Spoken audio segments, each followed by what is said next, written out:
On the morning of the 25th of May, you have your AQA Trilogy Physics Paper 1.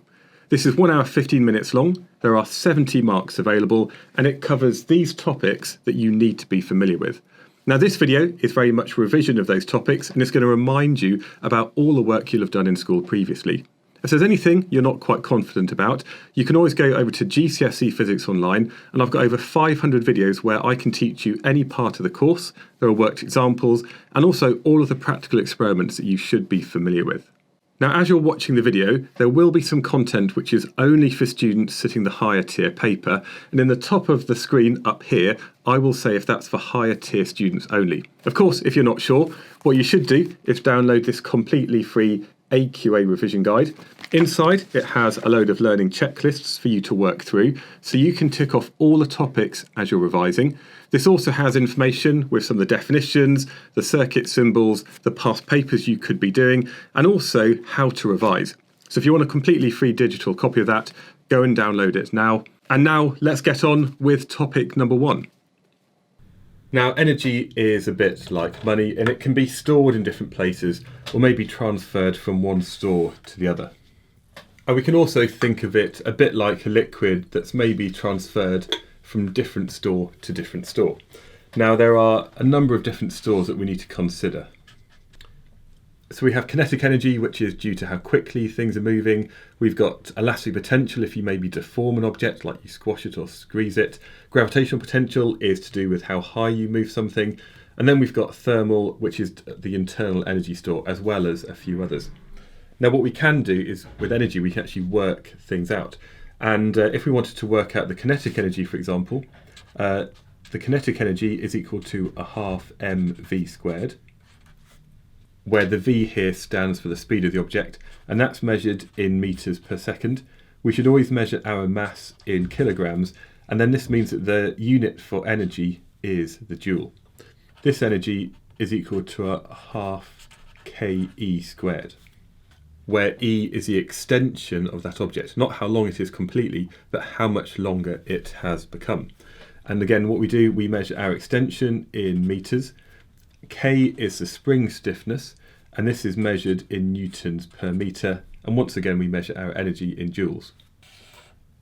Our gravitational potential energy, EP, is equal to mgh. So here again we have our energy in joules, our mass in kilograms. H is the height that something's moved through in metres, and G is what we call the gravitational field strength.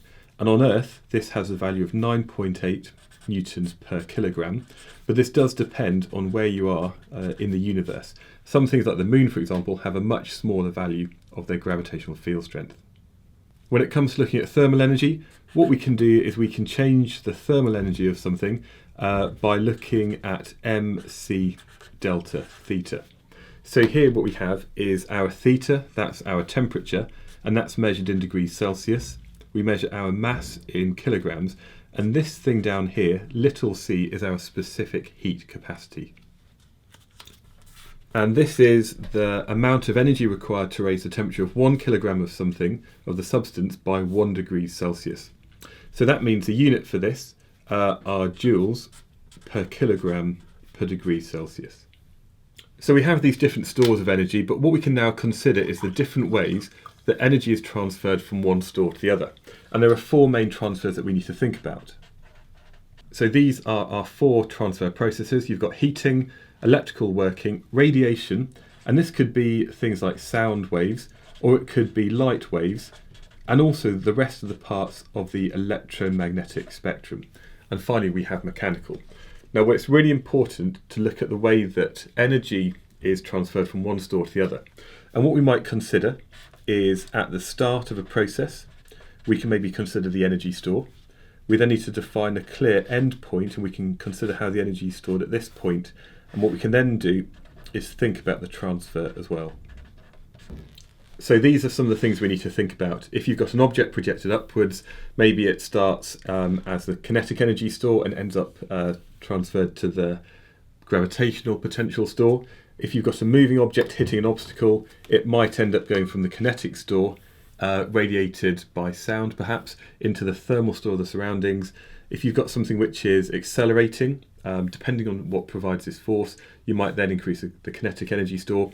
You've got to be familiar with all of these and get used to doing different problems where you might have different energy stores, and that just comes with practice. It's also worth considering how quickly that transfer takes place, and what we can then think about is the idea of power. So power is defined as the rate at which energy is transferred or at which work is done. Now we can say that power is equal to the energy transferred divided by time, and the word rate just means the amount per second. Or we can also look at power as the work done per unit time. And we always measure energy and work done in joules. If we measure time in seconds, this then gives us a power measured in the watt. Now when we think about an energy transfer process, although some of the energy might be transferred to a useful store at the end, some of the energy might also be wasted. Perhaps it's going to heat up the surroundings. And what we can then think about is something called efficiency. And efficiency is often given a number between 0 and 1, or between 0 and 100%. And we can work out the efficiency by looking at the useful output energy transfer divided by the total input energy transfer. Effectively, the more energy that's transferred usefully, the higher the efficiency. And we can do the same thing where we're maybe not thinking about the energy transfer, but the power, and we can look at the useful power output compared to the total power input. And finally, we can think about energy resources. And what we're talking here is about things that are maybe used for transport, for example, cars. We might think about electrical or electricity generation. And finally, we can also use these for heating our homes and businesses. And what we then need to do is think about maybe different ways in which we can generate electricity. There are two main categories.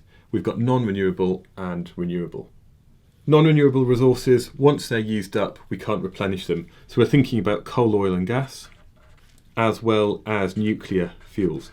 And when we talk about nuclear fuel, we're often thinking about uranium or plutonium.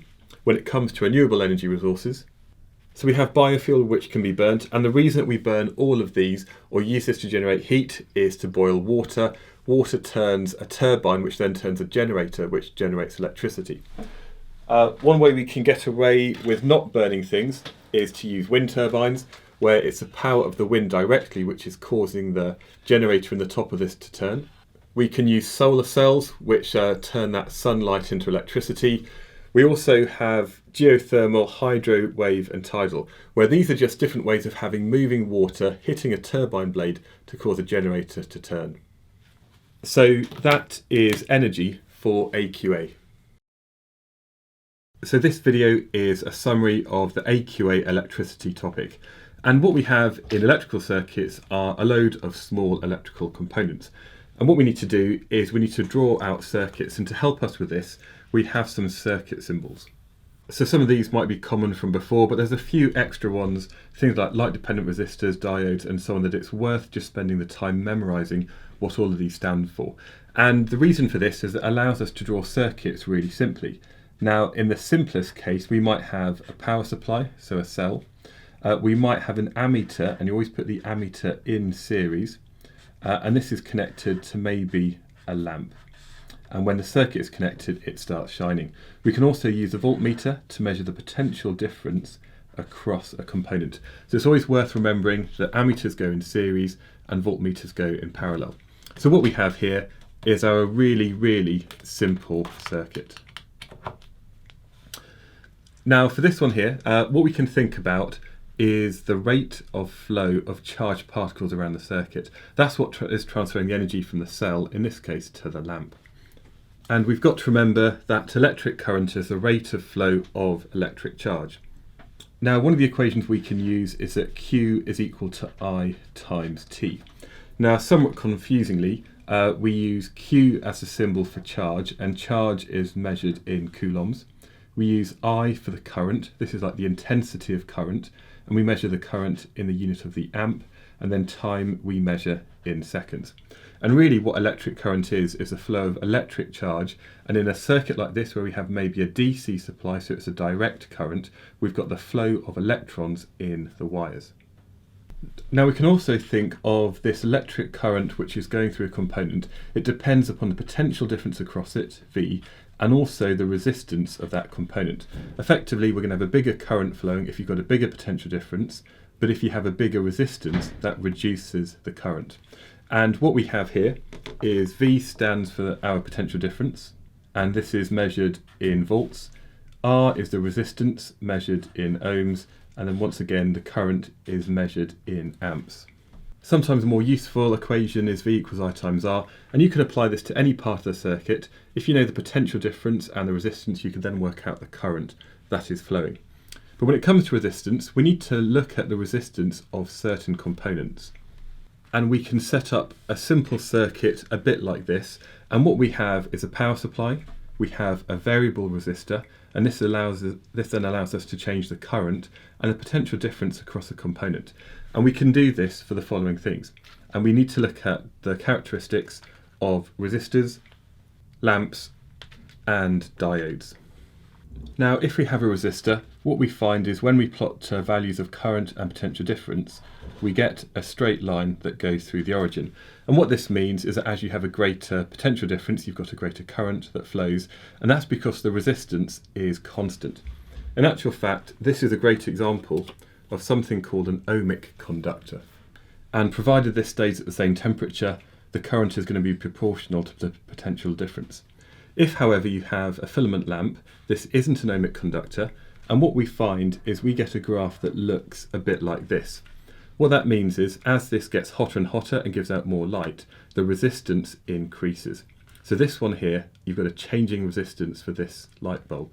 If you have a diode, on the other hand, the whole point in a diode is it works a bit like a one-way valve, and it only lets the current flow in one direction, so we get a graph like this.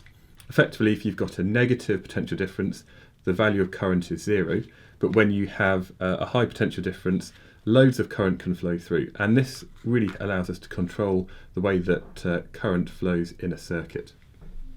Now, there are two other components that we can investigate. One of them is a light-dependent resistor, and if we look at the resistance and the amount of light intensity, with an LDR, when we increase the light intensity, the resistance decreases. And the same kind of thing happens when we have a thermistor. So a thermistor is a thermal resistor. Once again, if we have the resistance on this axis of the graph and we look at the temperature on this axis, as we heat this up, the resistance goes down. And these two components can be used for all sorts of applications where maybe these can be used to sense something. So if it gets too hot or gets too dark, we can use this to turn on other parts of an electrical circuit. Now, there are two main categories of circuits. We've got series circuits and parallel circuits. In a series circuit, we have one thing after another. In a parallel, we have separate loops, and there's different ways for the electricity to flow. Now, in a series circuit, if we were to look at the value of the current down here in this part of the circuit, we'd find that it's the same value as the current here and the same value as the current up there. So in a series circuit, what happens is I1 is equal to I2, which equals I3. We have the same current around the whole circuit.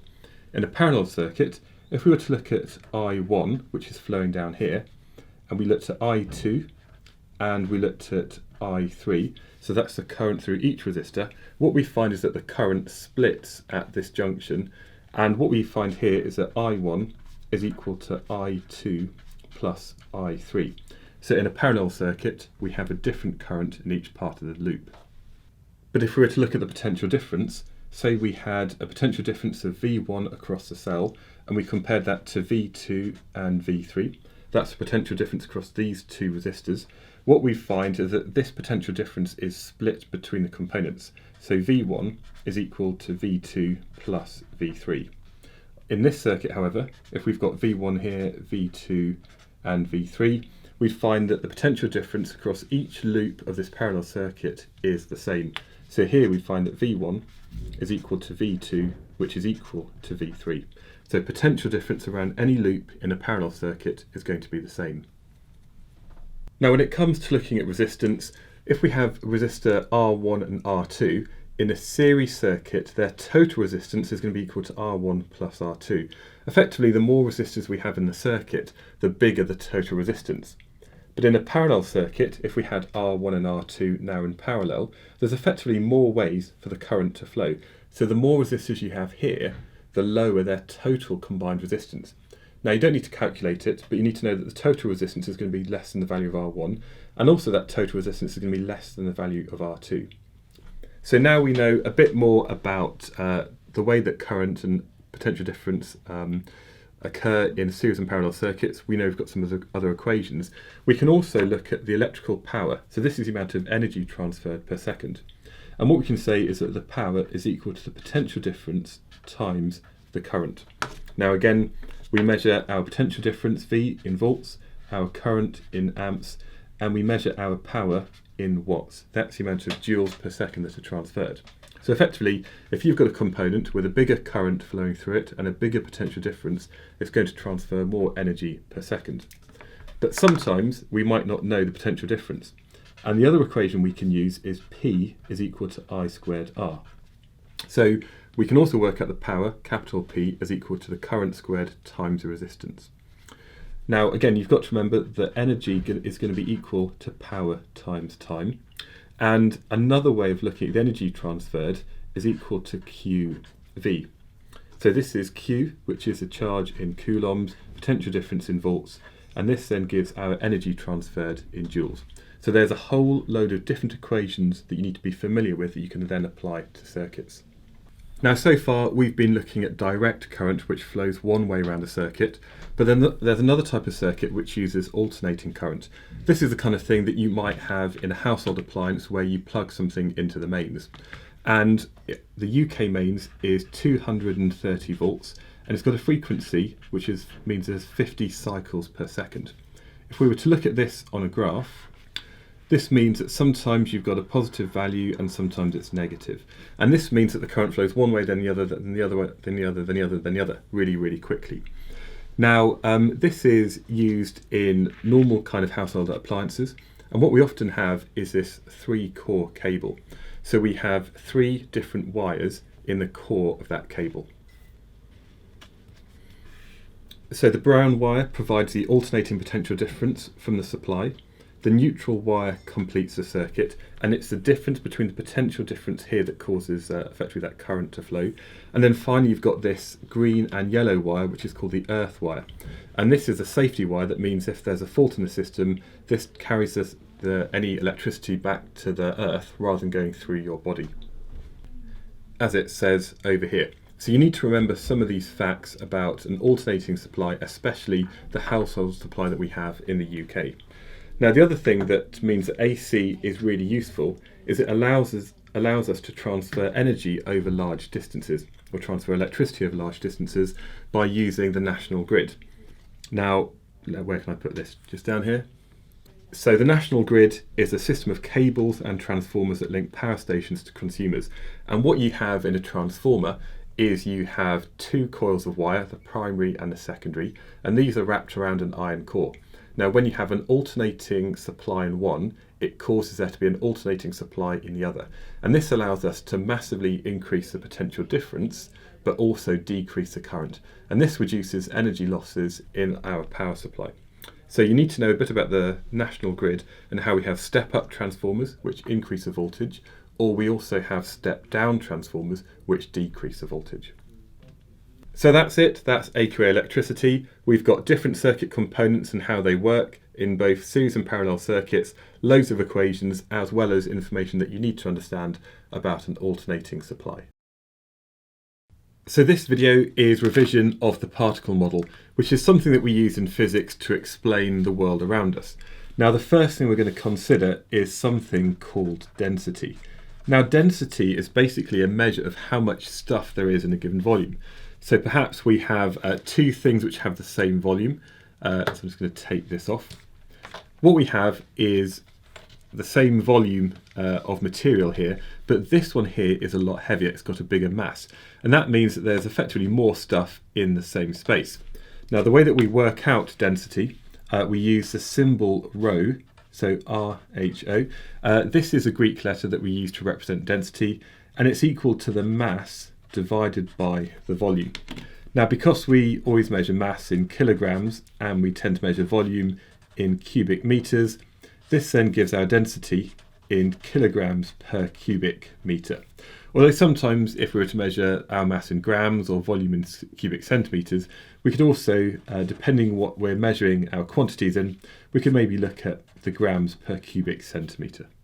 Now, this particle model allows us to look at solids, liquids and gases. And if we think about the behaviour of the individual particles or molecules, this explains why certain things have certain properties. So I'm just going to consider solids, liquids and gases.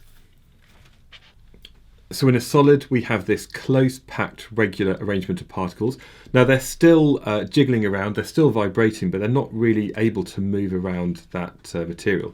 So that's why a solid is what it is. A liquid, on the other hand, the particles are still really densely packed together, probably a similar density to in a solid, but here they're able to move past each other.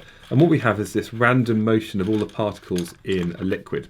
In a gas, on the other hand, the particles are really spread quite a long way away. They're moving quickly in all random directions, and because of this, we can do things like we can compress a gas or whatever. So let's think about how we go from one state to another.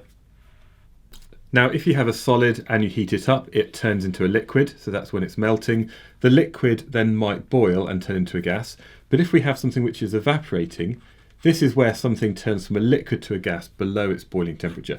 This is the reason that things like puddles do dry up. Even though it never gets to above 100 degrees, that water still turns into the water vapour. Going the other way, we have gas that condenses to a liquid, and then the liquid freezes to a solid. But what we also have sometimes is a solid that turns directly into a gas. You might have seen this with some carbon dioxide pellets, and this is what we call subliming. And the key thing to remember is when we move from one state to another, there's no chemical reactions happening, it's just a physical change, which means it can be reversed and they can go back to the state they were in before. Now, I said that all of these particles may be moving around and so on, and what we can then consider is something's internal energy. Now, internal energy is defined as the total kinetic and potential energies of all the particles that make up that system. So this is a combination of their potential energy, which is due to the arrangement of the particles, as well as how quickly they're vibrating and moving around. Now, if we were to look at the internal energy, so this is what this E stands for here, and we look at how that compares to the temperature, what we find is that as you increase the internal energy, the temperature also increases until we get to this point where we have a change of state. And what we find is that when something changes state, so maybe it's, in this case, the temperature is increasing, so it might be melting, it might be boiling, we have that happening at a constant temperature. Now, what we can think about are the amount, or is the amount of energy that it needs to go from one temperature to another. And what we have here, when we have these regions here, we have something which is maybe a gas, a liquid or a solid. If we want to look at the amount of energy that it takes to heat something up, we can then look at something called the specific heat capacity. So the link between the internal energy and the temperature is that the change in internal energy is equal to mc delta theta, where what we have is our change in energy in joules, we've got our change in temperature, that's all the delta means, a change in degrees Celsius, we have our mass in kilograms, and this thing here, C, is our specific heat capacity, and that's measured in joules per kilogram per degree.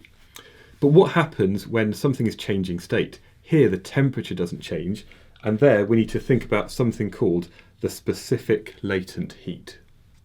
And this is then defined as the amount of energy required to change the state of 1 kilogram of the substance with no change in temperature. So this is where we're looking at this region on the graph, or this one up here. And the equation that we can use for this is that E is equal to mL. Once again, we measure our energy in joules, our mass in kilograms, and that means the units for this latent heat, the specific latent heat, are equal to the amount of joules per kilogram. Now imagine this is a container that has some gas molecules in it, and what these are doing is these are moving in all directions at a range of different speeds. So that's the kind of random motion that we get in a gas. Now, provided we kept it at a constant volume and then we increase the temperature, as you increase the temperature, we're going to give these things more kinetic energy, remembering that the internal energy is related to the kinetic and potential energies of these particles in here. Now, what that means is that if you were to increase the temperature, then what would happen is that these things would have an increased store of kinetic energy, and that means that they'd be moving quicker. So their velocity or their speed also increases. And that means when they hit the side of the container, they'd be hitting it with a greater force because they're moving quicker. And what that means then is that the pressure of this gas would increase. So you have some gas, it's at a constant volume, and you heat it up, and the pressure then increases. So that is just a very quick summary of the AQA particle model. Just a little bit of revision, but if you'd like to find out more information, please have a look at my website, gcsephysicsonline.com. So everything is made out of atoms, and in the centre of an atom, what you have is this nucleus, which is made up of protons and also neutrons. And here I'm just using the yellow Lego to represent my proton. Now a proton has a charge of +1, but a neutron has 0 charge. And the size of this nucleus is actually really small. It's in the order of 1 × 10 to the -14 meters. But this is surrounded by these orbiting electrons, and these orbit around it in distinct shells. Now these electrons have a charge of -1, and also what they can do is they can jump from one shell to the next, and it might be that this atom absorbs some electromagnetic radiation, the electron moves up an energy level, and then it can drop down, releasing energy as well. So the kind of scale of the atom, the actual whole atom, is in the order of 1 × 10 to the -10 meters. So these are really, really small. Now when it comes to representing these, what we do is we have 1 or 2 letters which represent the chemical element, and then we've got a number at the bottom left. Now this number here is called the atomic number, and the atomic number is the total number of protons, and that's what defines the element. And then the number at the top is bigger, and that's the number of protons plus neutrons inside the atom, and this is known as the mass number. Now when we have a standard atom, there's no overall charge, and the reason for this is that the number of protons is equal to the number of electrons, so the two charges balance each other out. Sometimes we have an ion, and this is something which is an atom which has an overall positive or negative charge, often when one of the electrons or a couple of the electrons either leaves the outer shell or a couple join it to fill up the outer shell, like you've probably learned about in chemistry. And in an ion, the number of protons isn't equal to the number of electrons, and that means it'll be either positive or negative. There are also things which are called isotopes. So these are atoms of the same element but with a different number of neutrons. So that might be this thing up here. Maybe it's got an extra neutron. We still have the same number of protons, so it's still the same element, but now it's got a different mass number, and that's what's known as an isotope. Now sometimes we have unstable isotopes, and if you have an unstable isotope, it tries to become more stable by giving out particles or something from the central nucleus of that atom. And there are a few different sorts of radiation. First of all, we have alpha radiation. This is made out of 2 protons and 2 neutrons, and that means it's relatively heavy, and it's also very ionizing. It's got a charge of +2 because of these 2 protons. And when we talk about things which are being ionizing, effectively that means if they smack into another atom, they can knock off electrons and make the atom into an ion. Now that can be dangerous for people because that then changes the chemical properties and can cause mutations and cancer and so on. So first of all, alpha radiation emitted from the nucleus, very heavy, and it's got a very short range. The next type is beta. And beta radiation is a high-speed electron which is emitted from the nucleus of the atom. This has got a charge of -1 because it's an electron, and actually what's happening inside is that a neutron turns into a proton and an electron. So this is then emitted. It's quite ionizing still because it's got a charge of -1. It's got a longer range than alpha, but it's not as dangerous because it's not got such a big charge. The third type is gamma radiation. Now this one here isn't actually a particle, instead it's a burst of electromagnetic radiation. It's a wave, and that means it's got no charge. It is ionizing because this wave can still cause electrons to be taken off another atom, but it's also got a really, really long range, and it's really hard to stop gamma radiation. And occasionally, sometimes we also get neutrons which are emitted. And once again, the neutron, what it's going to do, it's just going to disappear from that nucleus. It goes flying off, and maybe some of the energy of this neutron could cause something else to become ionized. So neutrons, again, have no charge. That's a kind of sort of fairly rare kind of nuclear radiation. But what we can do is we can show these with some nuclear reactions, a bit like the way that we show chemical reactions. Now, the way that we show alpha in terms of this nuclear reaction is we maybe start with a radioactive isotope, and what happens is it gives out an alpha particle.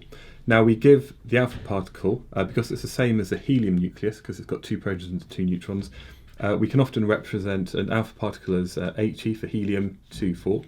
Now, what happens is that this number here, the atomic number, goes down by a factor of 2, because we've got rid of 2 protons, so it's Z minus 2.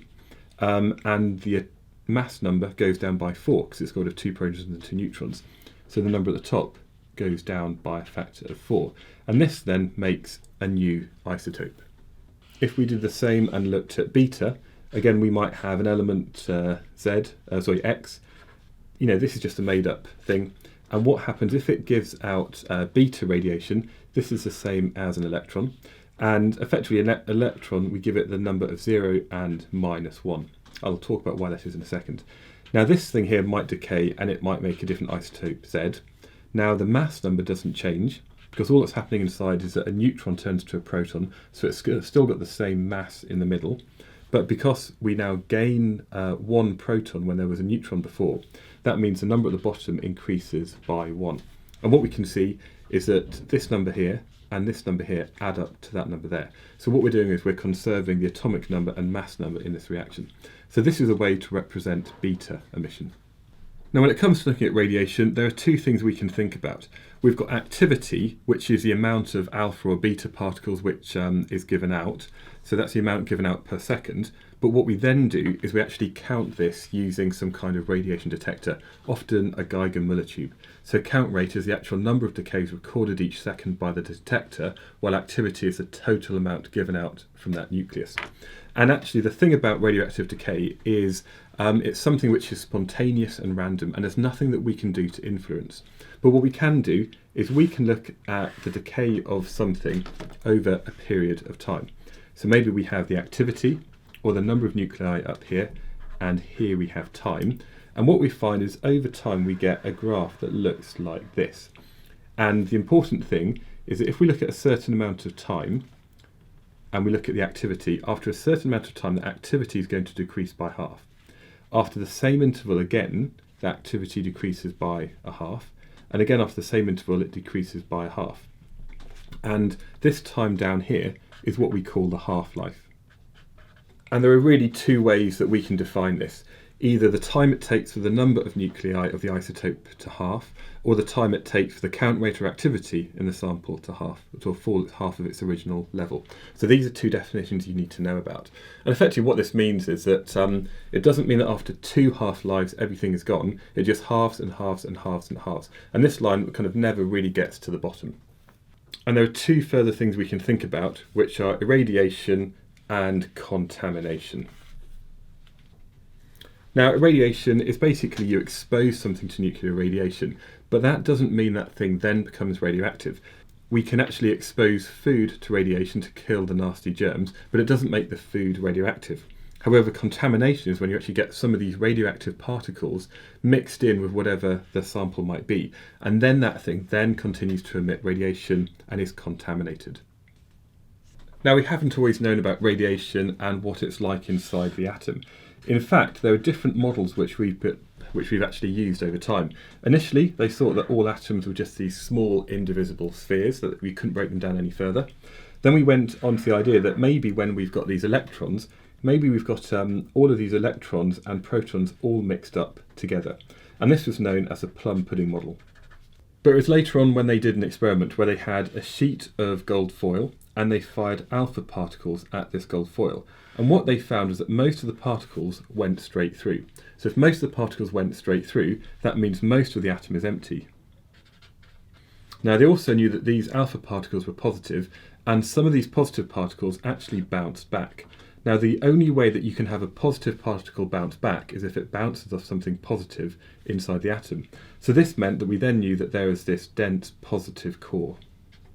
And this then led onto the model where we have the dense positive core of an atom, and this is surrounded by mostly empty space and a sea of charged electrons all around it. And then later on they found that actually there were neutrons in the middle as well. And then since then we've looked at other models where we look at the waveform of these particles. All gets a little bit confusing. So that's just a quick recap of atomic structure for AQA.